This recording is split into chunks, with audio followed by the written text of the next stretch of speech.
The neighbourhood I grew up in was bad, in every way. The schools were shitty, the grown-ups unemployed, and the crime as bad as any place I've lived. Nobody had any money, and if someone ever did, you wouldn't know it. If you couldn't tell from the people themselves, you could from their houses.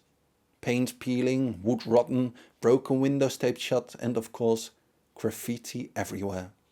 Maintenance wasn't high on the list of anyone's priorities, and even if it was, nobody ever put any effort into their own house. That all changed when the Browns moved in. They were an elderly couple that had bought a house that I passed daily on my way to school. It wasn't particularly big or expensive. Hell, in that neighbourhood, nothing was. And as far as the maintenance of that house went, well, until they moved in, I'd say it was just about as shitty as the rest of them. Maybe that was the reason the for sale sign had been there for so long. Or maybe nobody wanted to live in our shitty neighbourhood. But for some reason the Browns did. It didn't take long before the house started to change. When I was walking to school, I'd see Mrs. Brown stripping the peeling paint off the walls, or Mr. Brown tear down the rotting porch. Their children helped clear the lawn and put in new grass, and a friend of Mr. Brown came to retile the roof. I'm sure in their mind they were just fixing up the place. But I'd never seen anything like that happen where I lived. Each day as I walked home from school with my friends, we'd find the house had changed a little bit more. The walls turned from grey and bleak to a spotless orange. The porch was rebuilt from a dark varnished wood, and the peeling paint of the window frames and doors were repainted in pristine white. All the while the lawn grew into a perfect blanket, wrapping around the house like some kind of oasis of green.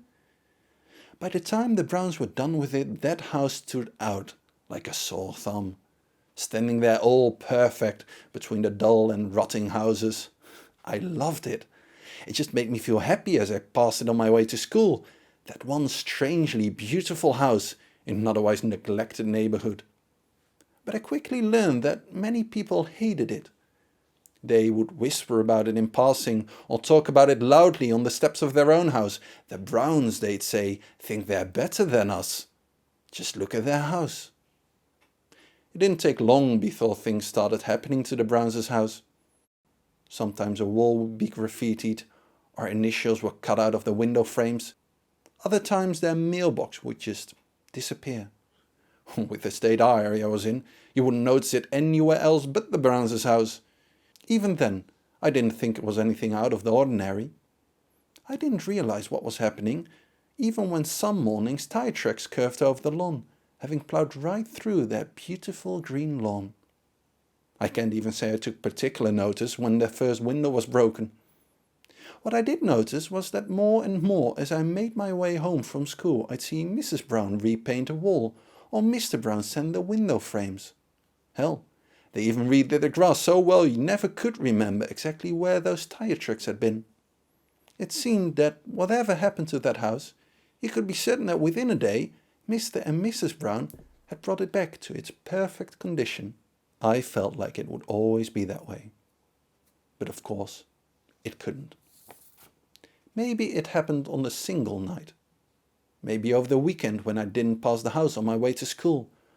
Or maybe, just maybe, it happened over weeks and weeks and it took me a while to notice. All I know is, one day, all of a sudden, I noticed. I suddenly saw the house had changed, that it would never be the same. The lawn was devastated. Graffiti covered parts of the wall and there were broken windows that had simply been covered up with cardboard. Somehow they'd even managed to break parts of the porch. It would fit right in if it wasn't for the fact you could still see the work that the Browns had put into that house. I was used to seeing houses neglected. I'd never seen one ruined. In the weeks after, the worst damage was repaired and a for sale sign appeared, confirming to me that the house would never again be the same. Though it took months for the place to be sold, I never saw the Browns again. Ever since then, I've wondered. Not about the Browns, I'm sure they're fine. Probably living in a beautiful house in a place where it needs less fixing. Not even about the effort they put into their house. I get why they did that. Now, I wonder about the effort it took to ruin it. Because it took effort. I'm sure it wasn't a single person, there were probably plenty of people who did their part. But that's the thing. You see, in that neighbourhood, nobody ever put any effort into their own house.